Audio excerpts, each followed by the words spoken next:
Guys দেখিছে ইয়া বাবাৰ মূৰ্তি ভাগ হয়।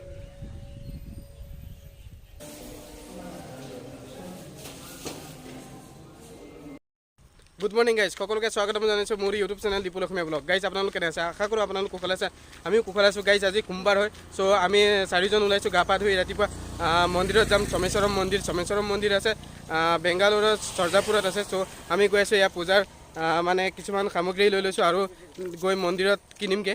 মন্দিৰৰ কাষত যিবিলাক দোকান আছে তাত গৈ কিনিমগৈ। চ' ভিডিঅ'টো চাই থাকিব শেষলৈকে, আৰু যিসকলে মোৰ চেনেলত নতুনকৈ আহিছে মোৰ চেনেলটো ছাবস্ক্ৰাইব কৰি বেল আইকনটো দবাই দিব। আহক এতিয়া ভিডিঅ'টো পটাপট আৰম্ভ কৰোঁ। হাই গাইজ, ফাইনেলি আহি মই মন্দিৰৰ লোকেশ্যন পাইছোঁ। ইয়াত দেখিছে মন্দিৰৰ কাষত মানে যিটো ৰাস্তা যায়, ৰাস্তাৰ কাষত এনেকৈ সৰু সৰু মূৰ্তি আছে, ভগৱানৰ মূৰ্তি ৰাখি থৈছে। আৰু এইফালেদি যায় মন্দিৰত যায়। গাইজ আহি মই চমেশ্বৰম মন্দিৰ পালোঁহি। এতিয়া চমেশ্বৰম মন্দিৰৰ ভিতৰত সোমাই যাম। তাৰ আগতে মই আপোনালোকক মন্দিৰটো বাহিৰ ভাগ দেখাই লওঁ, তাৰপিছত মই ভিতৰৰ ভাগ দেখাম। ত' আহকটো হয় সন্মুখৰ ভাগ হয় আৰু মই চাৰিও কাষটো দেখাম।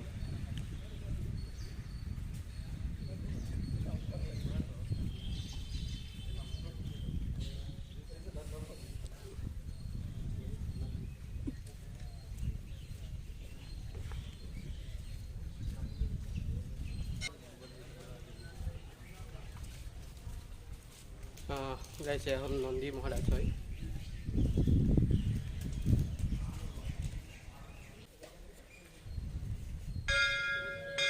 গাইজ দেখিছে ইয়া বাবাৰ মূৰ্তি ভাগ হয়,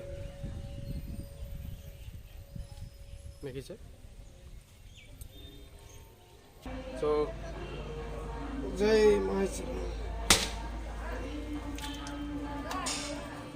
ভাগি গ'ল গাইজ। এতিয়া মন্দিৰৰ ভিতৰত সোমাই যাওঁ আহক। এনেকৈ মন্দিৰৰ ভিতৰত সোমাই যাব লাগে। সোমাই গৈ আছোঁ, চাওক এনেকৈ যাব লাগে, মন্দিৰৰ ভিতৰত সোমাই যাব লাগে।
গাইছ এতিয়া মই প্ৰসাদ ল'বৰ কাৰণে আহিছোঁ।